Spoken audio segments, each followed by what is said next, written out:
So I'm happy if you guys are still playing around with this. I want you to, but I do want to introduce you to the other two drawing tools we're going to use today, and then you can use whichever ones you like for the rest of the day to play around with. But I just want to make sure that I give you enough time to play around with the other ones if you prefer those ones. So we were just using the blob brush, but now I'm going to introduce you, and the blob brush is cool because it makes shapes. And again, shapes are things that when the line, that have an outline and have an inner part. The other two things I'm introducing you to today are going to just be lines. So you can make shapes from lines by making the ends of the line go over each other, but the blob brush always makes a shape, and the paintbrush and the pencil, which I'm going to show you now, do not always make a shape. They can just make a line.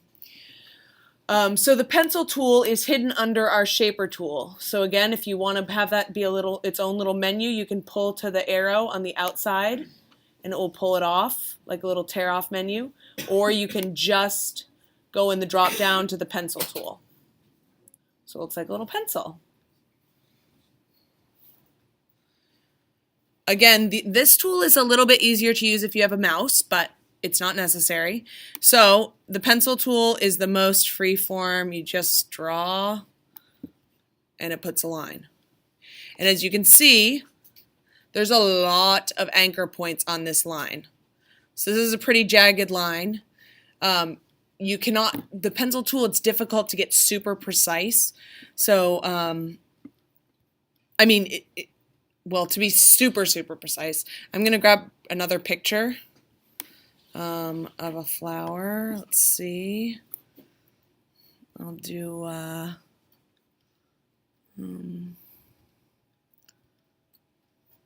try this one. View image. Drag it off. So this is the full-sized image. I just dragged it to my desktop. I'm going to go to File and Place.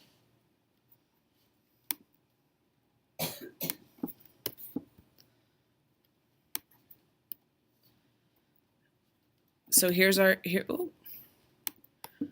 picture, and I'm going to embed it so we get a nice high quality image.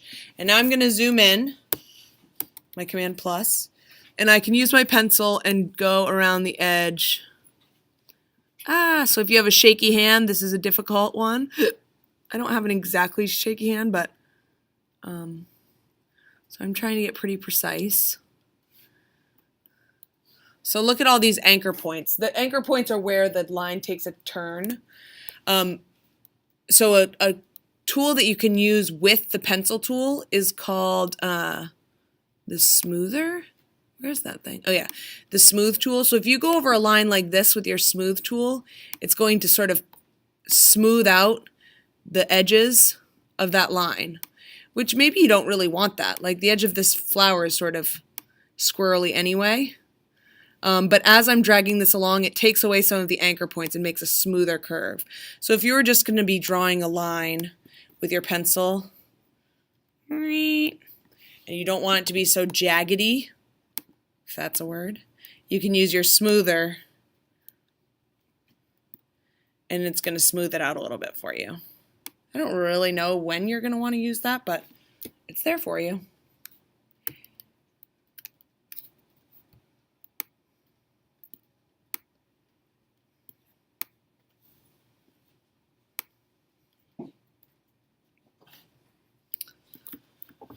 So that's the pencil.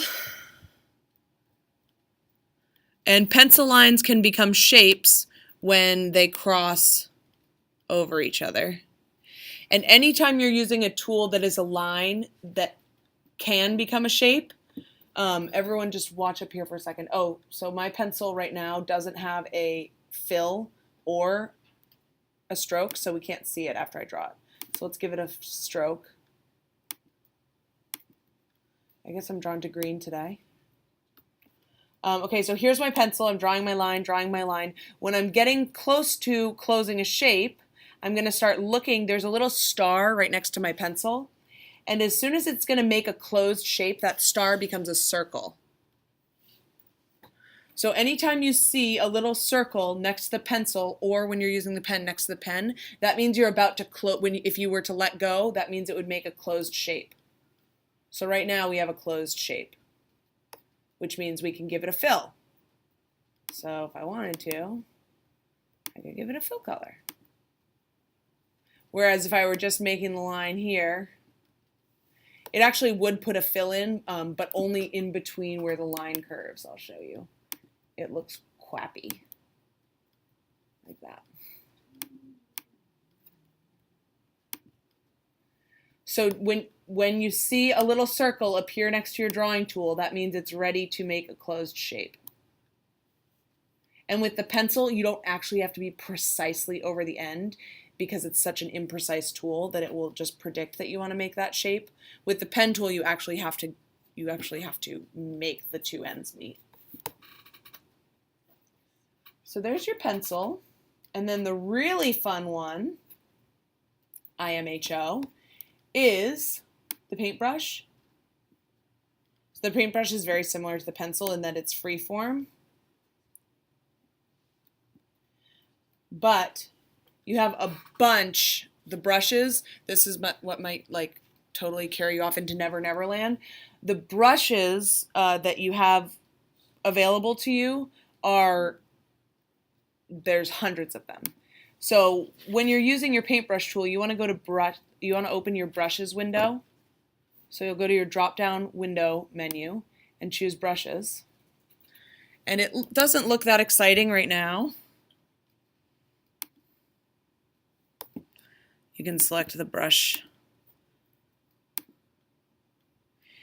So there's just a few options right here, but there are a ton of, let's see if I can make this. I'm gonna pull this out. There's this little thing that looks like books leaning up next to each other, and these are brush libraries, and there's hundreds of different brushes you can use.